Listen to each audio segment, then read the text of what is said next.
Sorry about that. Last week Wes said that I read too much, and I guess the son of a bitch was right. That also makes for a very awkward introduction. But g'day, Glenn here from fakeshamp.net. Now, this week we're only going to go back as far as 2007 to look at a really cool creature feature about a giant crocodile. And, a little interesting side note is that in the same year of 2007, the director of Wolf Creek, Greg McLean, also made a giant crocodile movie, and that was called Rogue, and that was a cool movie. So, two croc movies in 1 year, that is what I call bang for buck. But we're going to look at the other one. It's a very, very cool little movie called Blackwater. So in the top end of Australia, there are places called Queensland and the Northern Territory, and crocodiles are native and they're in abundance. And there's always stories of people being dragged into the water and killed. It's really common.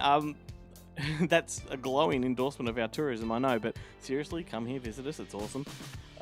So where Greg McLean's Rogue movie was much more hyper-real and action-driven, Blackwater went more for a realistic and subtle approach. Having a much smaller budget, I guess, kept the production in check, and it allowed them to lean more heavily on the suspense. So the movie itself revolves around a group of friends who are visiting a crocodile tour after hearing how huge the crocs can get. Naturally, as the genre would dictate, they're attacked and they find themselves stranded and fighting for survival. The story is actually pretty much the same as Rogue, and I guess it's the same as pretty much every creature feature. The direction here is really well handled, and the overriding sense of dread and peril, they're really dominant. There are, however, a very few brief CGI moments.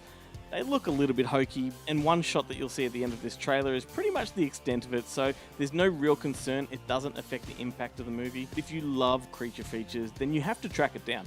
There's an American DVD release of it. You can find it online if you search. And before I go, a little bit of a side note.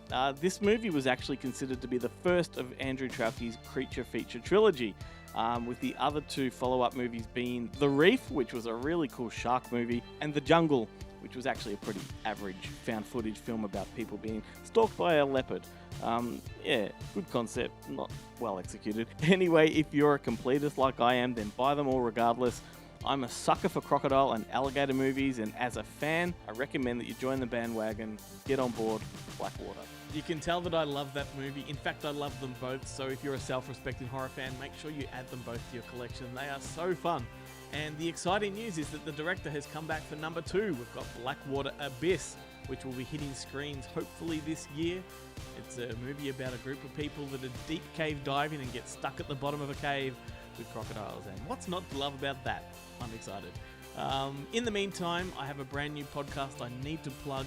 It starts on March 2nd, which is March 1st American time. Can't forget the time difference. It's called Good Movie Monday. It is going to be fun. It's every week.